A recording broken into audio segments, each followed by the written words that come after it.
कक्षा 9वीं के हिंदी के विद्यार्थियों का मेरे YouTube चैनल पर बहुत बहुत स्वागत। आज हम आपके पाठ्यक्रम के अंतर्गत कबीर की साखियों की पहली साखी समझेंगे। मानसरोवर सुभर जल, हंसा केली कराही, मुक्ता फल मुक्ता चुगे, अब उड़ी अनत न जाही। पहले इसके शब्दों को समझते हैं, उनके अर्थों को जानते हैं। मानसरोवर तिब्बत में स्थित एक हिंदू तीर्थ स्थल है जहाँ एक झील है। उस झील का नाम ही मानसरोवर है और इसका दूसरा अर्थ है मन रूपी सरोवर। सुभर अच्छी तरह से भरा हुआ। हंसा, हंसा का अर्थ है हंस, हंस, और इसका दूसरा अर्थ है आत्मा। केली का अर्थ होता है क्रीड़ा करना, खेल करना, खेलना। मुक्ता फल, मुक्ति रूपी फल। मुक्ति क्या है? मोक्ष, मुक्ति रूपी फल। और दूसरा मुक्ता है मोती।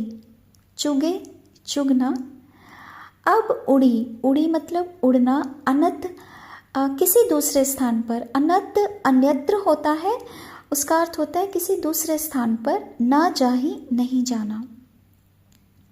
तो पहले इसका सीधा साधारण सा अर्थ समझते हैं।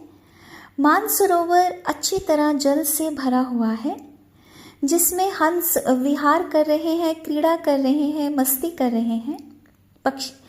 मुक्ता फल और मुक्ता चुगे, और वे हंस जो है मुक्ता, सेकंड वाला मुक्ता लेना हमने। मुक्ता यानी मोती चुग रहे हैं। हंस हमेशा मोती खाता है, जैसे बगुला है मछली खाता है, कोई और है कुछ जीव अपने बड़े जीव जो होते हैं छोटे जीवों को खाते हैं, तो हंस हमेशा मोती खाता है। हंस मोती चुग रहा है, अब वे उड़कर कहीं और नहीं जाना चाहता। तो इसका जो भाव है, वास्तविक भाव है, जो इसका गूढ़ अर्थ है वो क्या है? मन रूपी सरोवर, मन रूपी तालाब भगवान के भक्ति रूपी जल से अच्छी तरह से भरा हुआ है। तो जल क्या आ गया? भक्ति। और मानसरोवर क्या हो गया? मन रूपी सरोवर।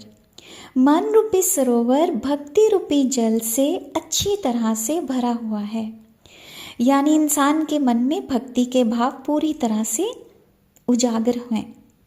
हंसा केली कराही, और उस भक्ति रूपी जल में आत्मा रूपी हंस खेल रही हैं, यानी हमारी आत्मा जो है वो भक्ति में पूरी तरह डूबी हुई है, भक्ति के मार्ग पर चल रही है। मुक्ता फल मुक्ता चुगे, मुक्ता फल, भक्ति के मार्ग पर चलते हुए वह आत्मा मुक्ति रूपी फल को चुग रही है। मुक्ति फल, जब हम भक्ति के रास्ते पर चलते हैं, परमात्मा तक हम पहुंच जाते हैं, परमात्मा की प्राप्ति हो जाती है, उसके प्राप्त होने का एहसास हो जाता है, तो जो मनुष्य होता है वो संसार के आवागमन के चक्कर से छूट जाता है और मुक्त हो जाती है। उसकी आत्मा को मुक्ति प्राप्त हो जाती है, मोक्ष प्राप्त हो जाता है।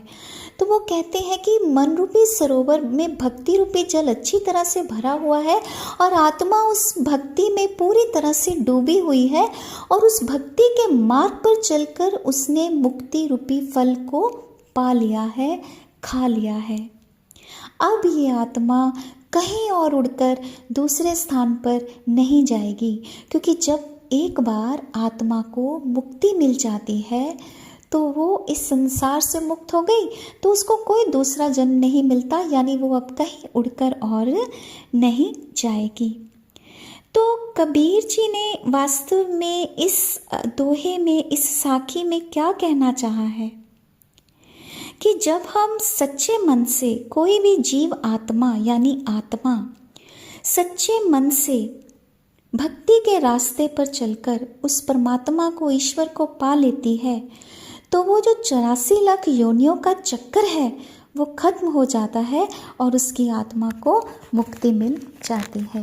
तो एक तरह से शिक्षा है कि हमें परमात्मा को प्राप्त करने के लिए भक्ति के रास्ते को अपनाना चाहिए, उस रास्ते पर चलना चाहिए।